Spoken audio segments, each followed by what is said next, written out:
Magandang gabi, ako po si Rem Revildumlao Villanueva. Ang magdadala po sa inyo ng balita pang esports.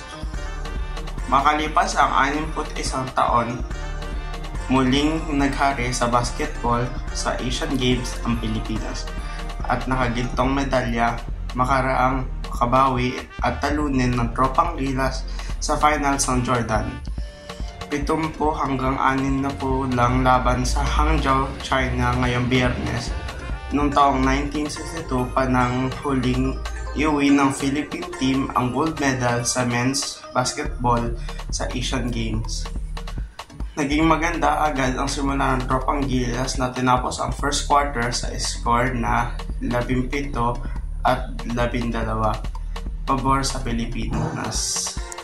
Sa ikalawang quarter, naging mahigpit naman ang laban na muntik pang makabante ang Jordan pero nagdeklara ang mga referee na not counted ang huling layup para sa score na 31 at 31.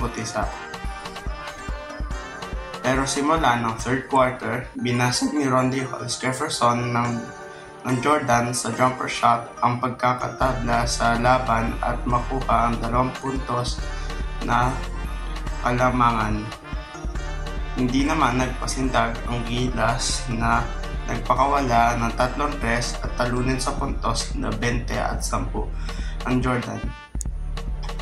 Matapos ang naturang quarter, angat na ang Pilipinas ng 10 puntos na may score na 51 at 41.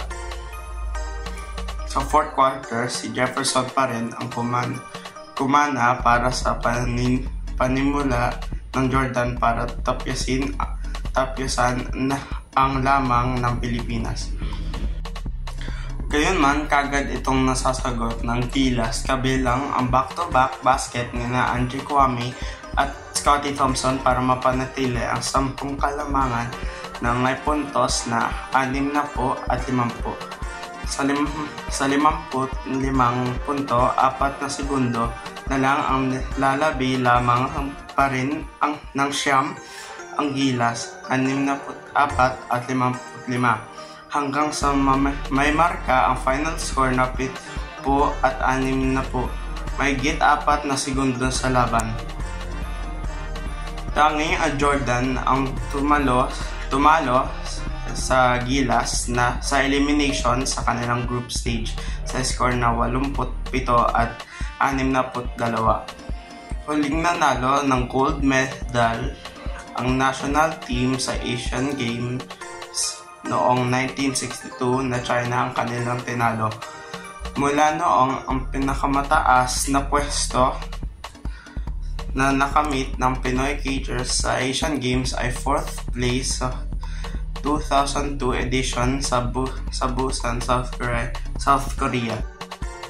Dahil sa panalo ng Gilas, nadagdagan ang gintong medalya ng Pilipinas na 4 na kabilang dito ang nagamit na gold ni Paul Volter, Egeo Biena at Jiu-Jitsu stars na sina Meggy at Annie Ramirez.